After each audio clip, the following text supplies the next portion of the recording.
Hey, you want to see something really scary? What's your favorite scary movie? I'm gonna scare the hell out of you. What was living behind that boy's eyes was purely and simply evil. They're coming to get you, Barbara. When there's no more room in hell, the dead will walk here. What's blood for, if not for shedding? Welcome to Fright Night. Welcome back to Jump Scare. I'm Betty. And I'm Chad. This week, we watched Evil Dead Burn. All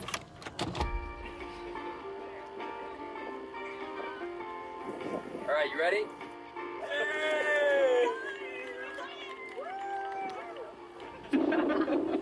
Thank you, Joseph.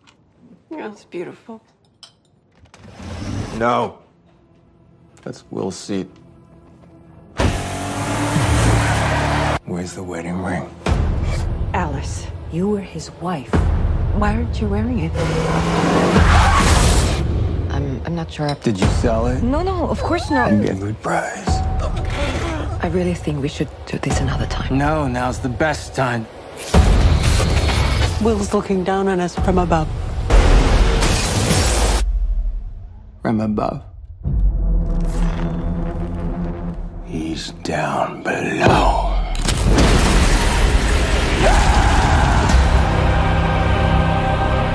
William, my sweet boy. I would give anything for us to be together again.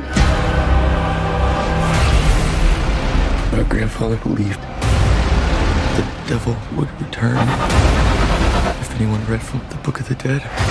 Calm down.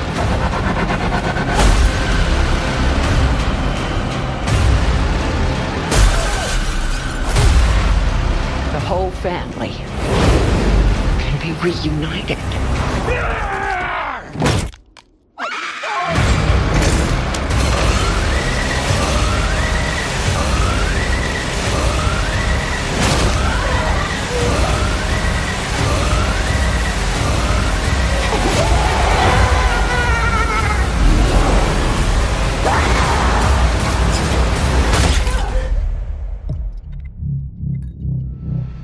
Cheers to your perfect family.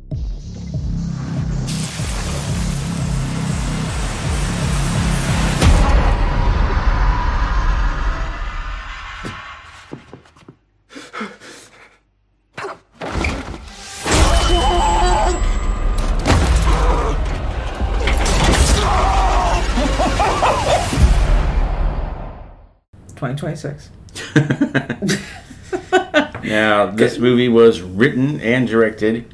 Was written by and directed by Sebastian Vanich, and it was also co-written by his co-writer from his previous movie, Infested.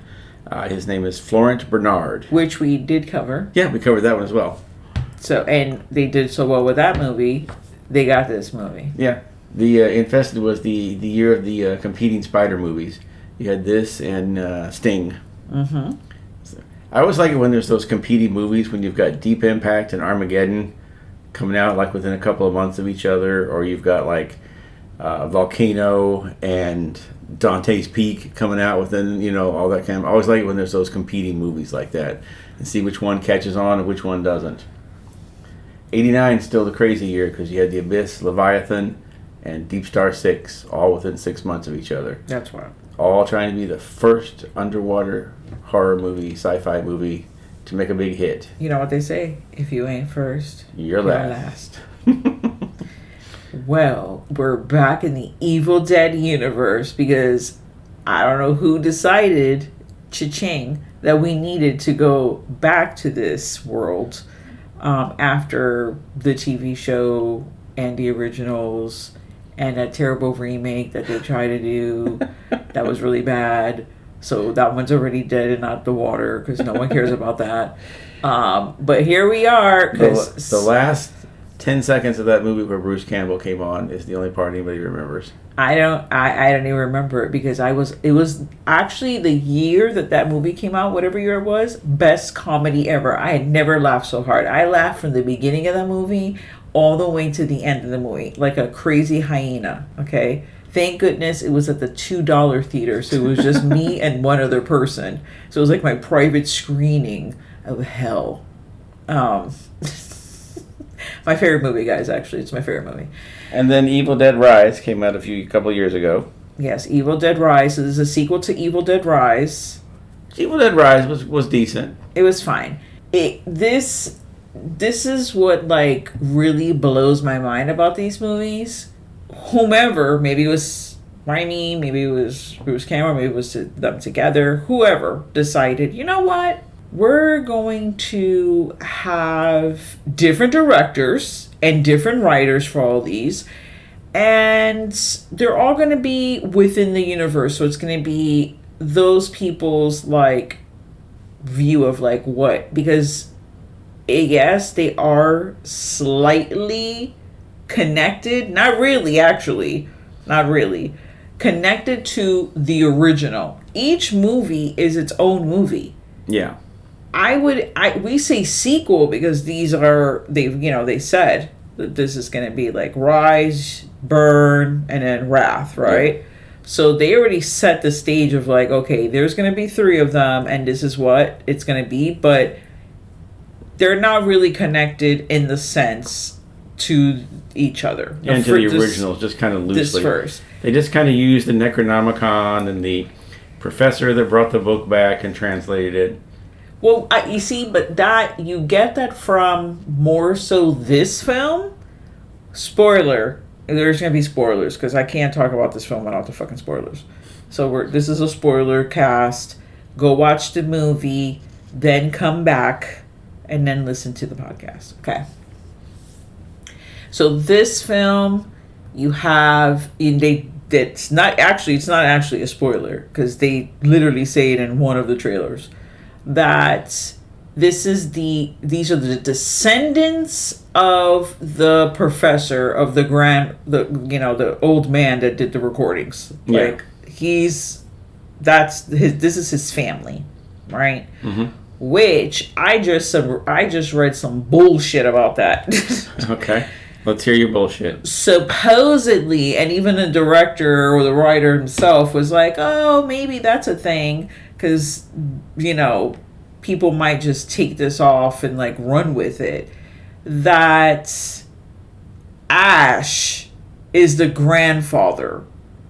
And I'm like, first of all, no. The Ash cannot be the grandfather, okay? Yes, neither one of these films, off the top of my head, especially we just saw this one, has a specific year. But when there's, like, computers and, like, higher technology involved, we're in the millennium. Like, yeah, the last one, the remake, and Evil Dead Rise, they've all got to take place sometime after the year 2000. Yeah, so this guy was a freaking teenager. Let's say he was 20. They were in college. Let's say he's like 22, right? In the first one. He can't be nobody's grandfather right now. Like, meaning having a daughter that's grown and about 40 something, 50 years old herself, that has 2 grown 20 to 30 year old kids. That's negative. I was waiting for them to reveal eventually that, Ash did some time traveling. I kept waiting for Bruce Campbell to show up in one of the pictures, like from the past, and that it was going to be, hey, he's one of these men that they're talking about that collected the different Necronomicons. He supposedly, and 2 pictures in there, the Easter egg. One on the mantle and another one in the actual book itself. When she's flipping through the books and there's pictures. Yeah, I thought I saw one of him in the book. And I kept waiting for them to do that. But I guess he said he won't be in another Evil Dead movie unless Sam Raimi directs. So why don't they just get Sam Raimi to do another one? Come on. Because he's busy doing things that no one likes, apparently. Because his Doctor Strange didn't do well, and he hasn't done much after that. You know what? People, they just need to chill out. Like, he's a cool guy. Single review of his Doctor Strange was, I liked Sam Raimi when he had less money. When Sam Raimi has less money, he's a better director. Yeah. I'm sure he loves it. A Give lot- him $2 and let him make the movie. That'd be great. A lot of people don't like these new Evil Deads. They have problems with it because they can't get away from the original. Now, you are someone, you love the originals, right? Yes. We own many copies of them. I also, I'm a fan. But it wasn't until this movie that I was like, before I watched it, let me just throw that out there, that I was like, oh, okay, I like the premise of a legacy. Yeah. I like that this evil is connected to this family. This man has brought this evil upon himself, and that's going to taint like his future, right? That I like. So that part of it was interesting to me. And this, even though it's not really what we envisioned, but it is winter horror. Yeah. There is snow involved. And I do like the fact in this one that I always like the movies, and especially in horror movies, when the next one picks up like right after the last one. I always enjoy that. And this one does seem to pick up right after the last one and just keep going from there. And I always find that interesting when it takes place, not necessarily in the same night, because this obviously gets spread out a little bit, but this one picks up right at the end. The last one, she was at the lake. You saw that? Now they're at the lake, and you're seeing this stuff happen. I'm like, okay, that's great. The poor guys at the beginning that just want to fish and get away from their girlfriends, it does not go well for them. It doesn't. It really should have sucks. just stayed at home. They should have, and someone should have listened to, he should have listened to his girlfriend, because what he says, the guy says, ugh, she's worried about what happened at the lake, or she shouldn't be worried about what supposedly happened at this lake, some shit like that. So they're referencing to the atrocities that happened in the first movie. And she told him, don't go out to that lake is cursed. God knows what she told him. Yeah, So, and they're like, it's fine. Yeah. No, it's not fine. It wasn't fine. Anytime someone tells you the lake is cursed, the river's cursed, the house is cursed, don't go in there. Maybe it's not, but you know what? You're safer outside. Exactly. Don't take a chance. Don't take it. Have you never seen a horror film? Now, with saying all of this stuff, I'm not a gore whore. There's a lot of blood in this movie. Oh, yeah. They go all out with the blood and the guts. And a lot of it, I'd say most of it, the blood and guts in this are practical. Because it has a much different look than the CGI blood. Because the CGI blood, you can tell their hair doesn't get wet. Yeah. It doesn't run the same. This is, at least they've kept up with the practical gore on this one, because there's a lot of it. There's some stuff in here that does, like, people in the theater were like, oh God, no. Like, people getting stabbed in the ear with things. That was me. That was me with the, oh God. Yeah, there were some cringy moments. So I was just like, oh, this is bad. And the first one did have a lot of moments like that too. Yeah. But this one even more so. There's so many different horrific elements to this film besides the blood, the deadites, the crazy kills, and the things how they get hurt. The number one thing for me was the state of the home.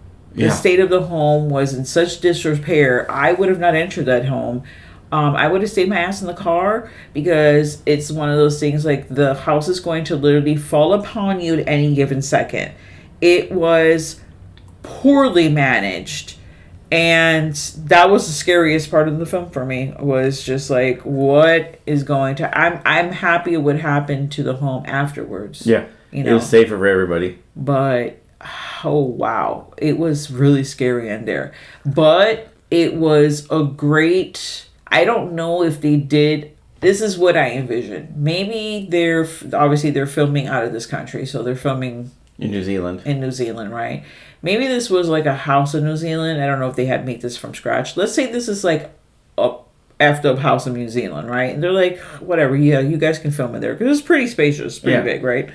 Let's say it was a house and the house was already in disrepair. You're saving money right there. You don't got to do a lot of set design. You're going to be fucking shit up. Because you're going to be having people get thrown from wall to wall, through the ceilings. It's going to be all discombobulated.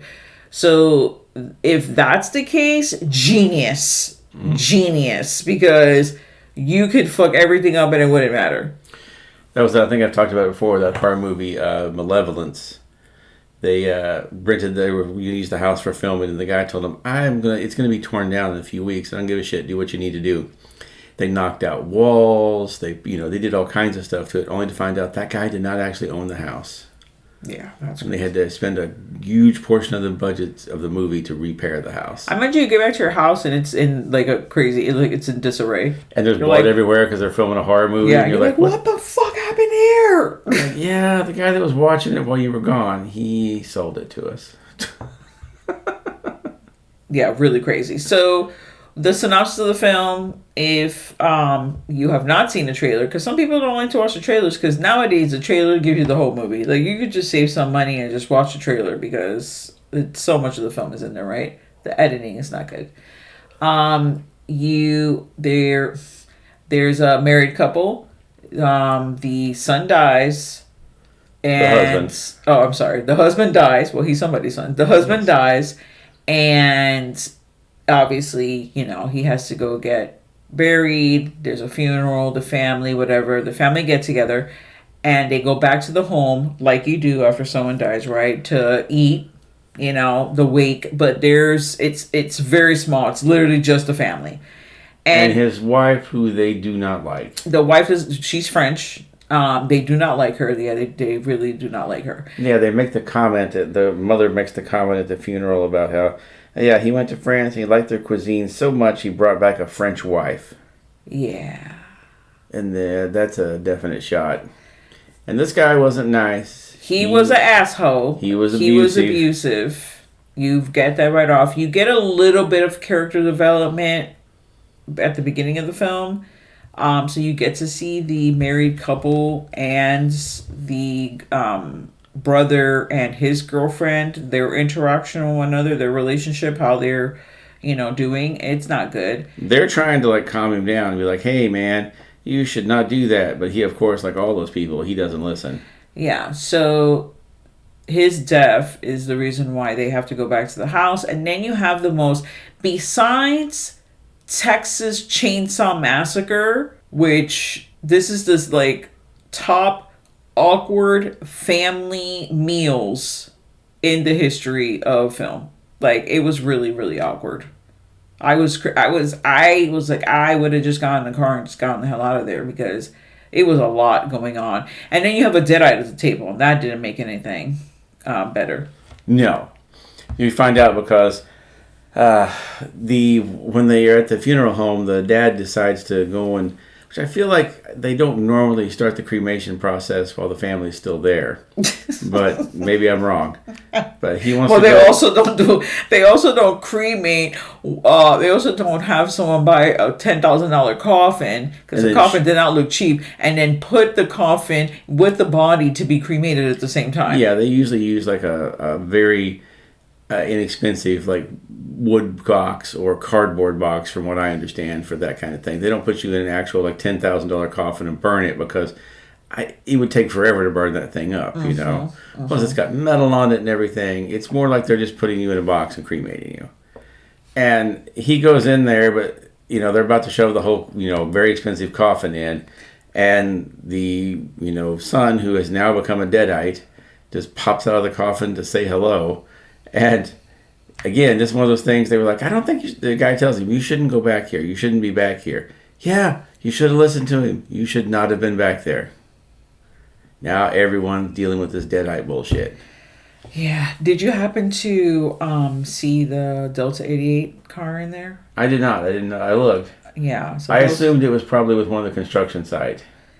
Yeah, probably more than likely. Yeah, I could see it being there. It's one of those things that there's so much going on, and then I'm like, I guess people should be looking for that because it's like, oh, it's going to be in every single film. There's going to be every Sam Raimi movie, but I don't know if they're going to try to incorporate it to every Evil Dead. He was in the remake, just sitting out back of the building, but I think it might have been in Rise, in the parking garage. Yeah, I think it was. I think it literally has been in every single Evil Dead. But I think it might have just been one of the cars of the construction guys there, but I didn't notice it off the top of my head. If anybody saw it, let us know. Yeah, I wasn't looking for it, so I definitely didn't see it, but supposedly it was there. And then once, the husband, or the father rather, once he has brought the Deadite, curse back to the house, it's all on from there. In this one, the whole mission of the Deadites is to get the Kandarian dagger, because it's the only thing that can get them. Which looks different this time. It does look different. It does. Well, the first one, see, this is where in the book it shows you, and it looks like the knife that she gets the first time around. Yeah. And he's like, that's not it. But I'm like, but you just showed it in the book and that was it. So what the hell? So yeah, and then I feel like... I have a feeling they're going to try and make the case, because they said there were 3 Necronomicons in the Evil Dead Rise. I bet it's going to be that each specific one has its own type of Kandarian dagger that has to be used to kill the Deadites summoned by it.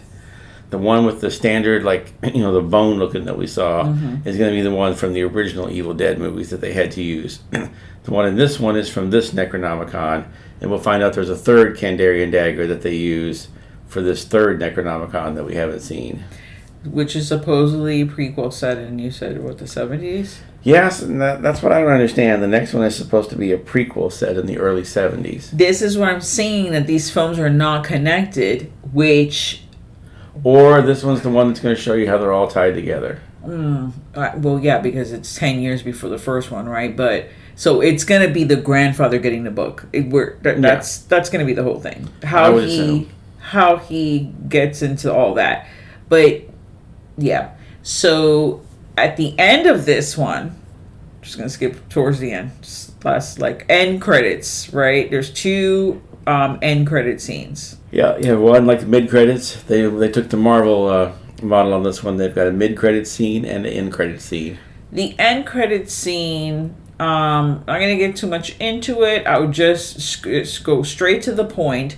It has Elise, the mother from Evil Dead Rise, appear because her urn was left over, and... from the people that when the families don't pick up their urns, the crematorium still has them, out back. So her urn is there, and then she appears and kills someone. And this is the part that doesn't make sense. One, we're never going to see this woman again, because she's not going to be in the 1971 one, obviously. She wasn't even born. And then why bring it back? Why bring her back for that? What was the point of that? Also, the other thing doesn't make any sense. She wasn't cremated, because they show you in the last movie that she gets eviscerated, baby pieces everywhere. She's not a body. Collected the pieces. They have to do that. Maybe they did, but how would you know which piece? There were so many pieces of bodies in there. She wasn't the only body in that building. There was pieces all over the place. So there's no way for them to have picked said pieces. The kids didn't come back and be like, "Oh, this is my mom's, forearm." No. So she's not going to be cremated. You know what I mean? Well, they found something to bury. But then even if she's cremated, you're saying she's a ghost? I have so many questions about this fucking end credit scene. I'm like, somebody call me, please, because I need the answers about what the hell was going on with this thought process of why we decided to have this. Because it could have just ended with what they showed, which was the grandmother. But then the other thing, why even have any end credit scenes if there's not going to be a next movie? Well, maybe they're planning on doing another one after the prequel.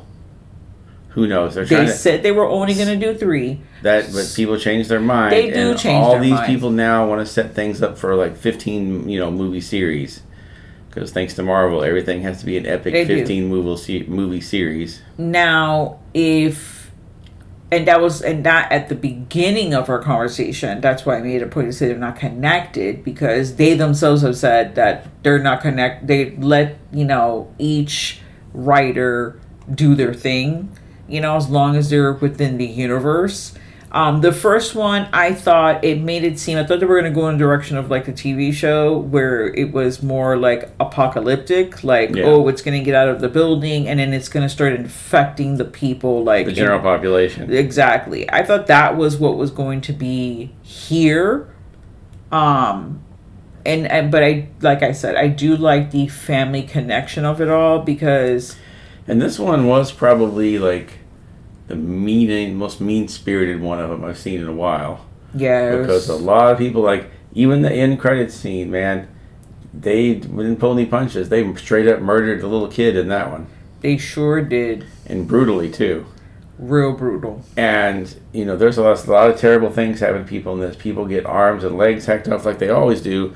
But this one is just a little more personal because everybody kind of hates everybody. So, And they're all family. That's Yeah. the part. There's only 2 people in this film that are not blood relatives. Everyone else is, all well, related. I guess 3 if you're going to code the husband, because the husband obviously, yeah. he's not relative, you know, whatever, To her. but to his wife or the wife's mom. With all the kids But and everyone. nevertheless, though, there's a lot of blood relations, so it's this is the most personal. This is also the first one of the Evil Dead movies I remember seeing where they ever just killed an animal, too. Oh, yeah, the animal gets it. The dog turns into a deadite in this one. The and, dog does, and the animal gets it multiple times. Yeah, he gets brutally murdered at first, and just that one came out of nowhere. And then he becomes the deadite dog, and then, eventually he's going to get it again. But yeah, I wasn't expecting him to kill the dog. That's something I haven't seen them do in the movies before. Yeah, we should probably throw a spoiler. We did earlier. I meant, well, it shouldn't be a spoiler, but a public service announcement for those that get upset when the pets get murdered. The pets and animals, pets and kids die in the movies. This one has both. Yeah, they no holds bar for this. They did not hold back. Them deadites were doing all kinds of crazy shit. Yeah, they went super wild on this one. Also, Which is kind of refreshing because it lets you know that they're still not afraid to go all out for this stuff. I guess. Also, this is the only, I may be wrong. Maybe the first one. I'm trying to think, because I know that once the girlfriend got it, she was wild, but I don't think she ever tried to do anything like sexual with Ash.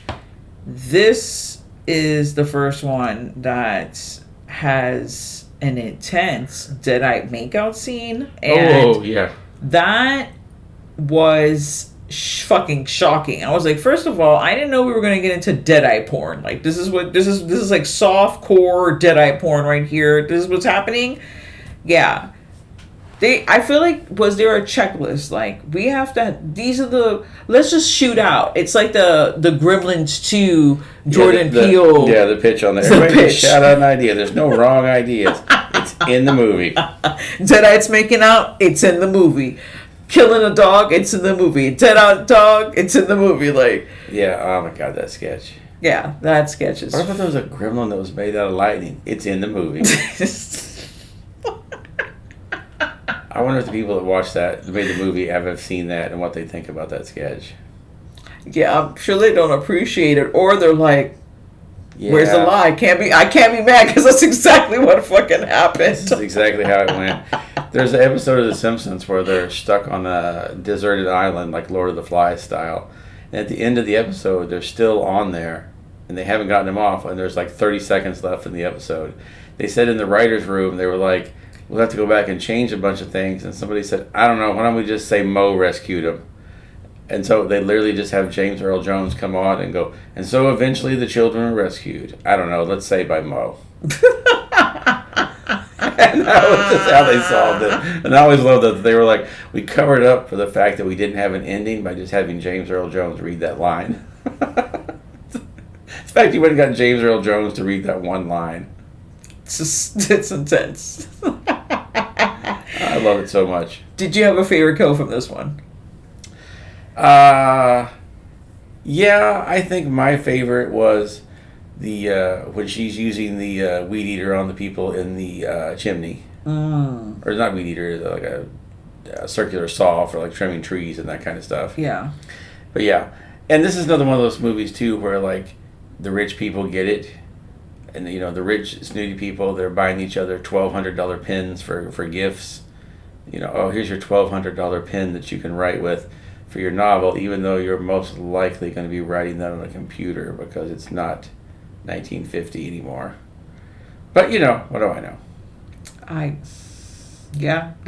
You know what's sad? Rich people had it coming. Didn't even occur to me. I was like, oh, that's so nice. Get him a pen because, you know, maybe he's like a Stephen King type where it's like, oh, as opposed to using a typewriter, he only writes. He has to use a pen. He likes his good penmanship. That's Barker that writes everything out by hand. It is Barker that writes it. I forgot Barker that said he never learned to type, so he writes everything out on like loose leaf notebook paper. I thought King only wrote on typewriter. No, he's got a word processor. Oh, he's got a word processor. Yeah, okay. Well, he upgraded, and I'm sure he has. You're a constant reader, so you should know these things. I don't think he's really adverse to technology. He may write scary stories about it, but he still uses it. I feel like in order to write a scary story, it should be on a typewriter. Like, what is he doing? Joe Hill actually has a great one about a haunted typewriter. See, Joe Hill knows what it's about. I'm sure he wrote that on a haunted typewriter. That's how the story came to be. It wrote itself. The woman inherits a typewriter from her dad, and her dad had always wanted to write horror stories, but he was always so busy with work and everything, he never had a chance. And he had a typewriter in the basement he was going to use for it once he retired, but he died right after he retired. And so she goes down in the basement, and the typewriter is just working on its own. She puts paper in, and it's writing a horror story. And she keeps feeding it paper, and it just keeps writing horror story after horror story. Like, at night, it comes on and just types these horror stories every night. And eventually she takes them and has them, like, published in his name.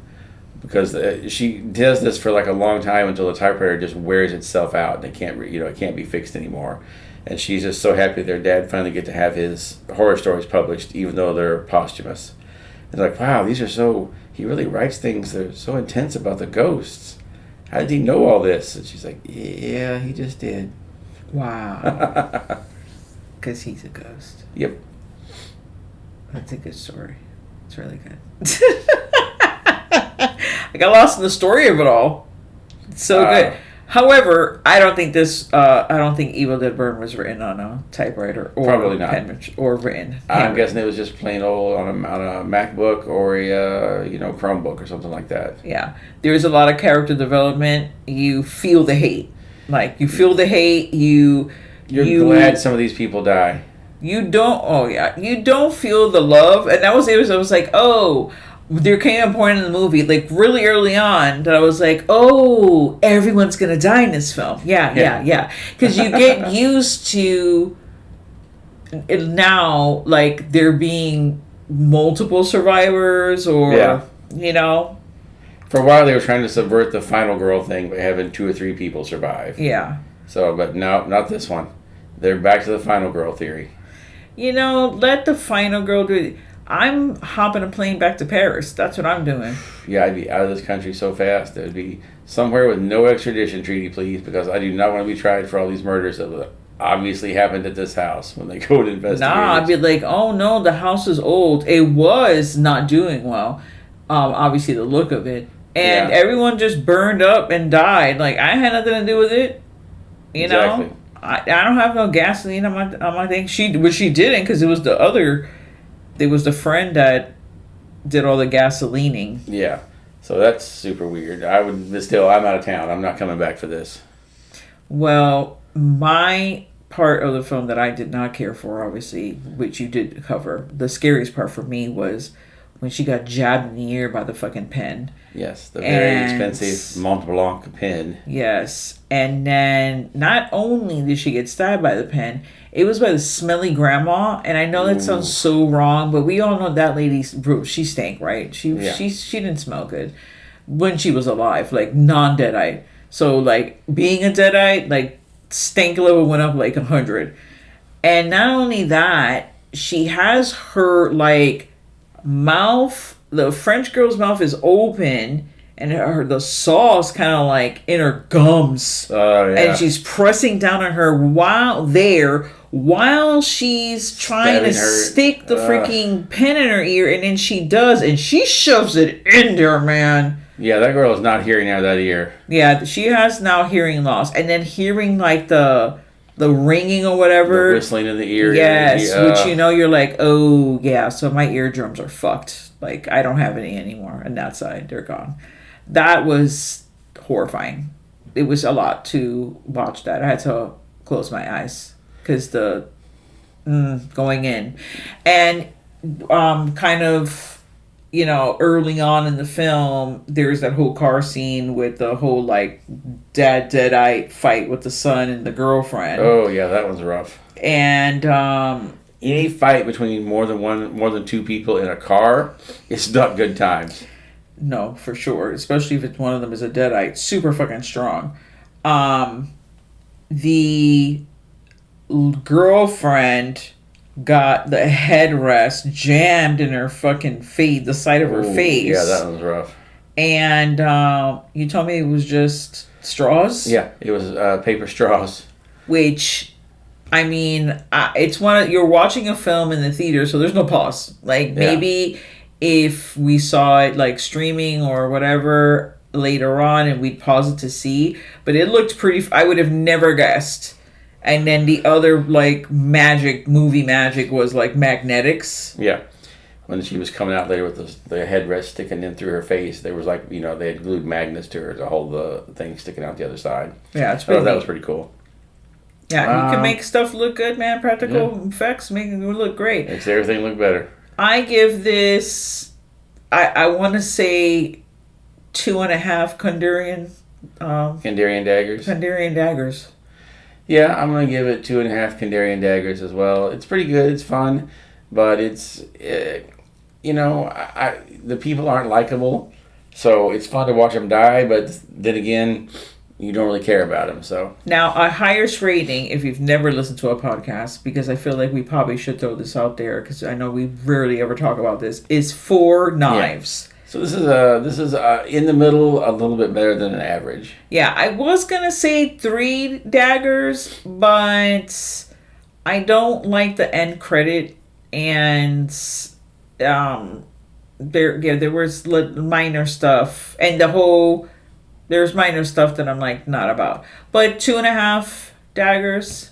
Yeah, that's fair. We agree on that.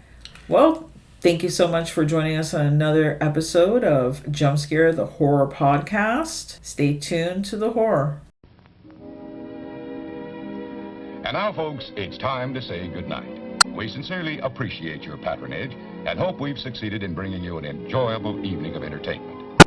Please drive home carefully and come back again soon. Good night.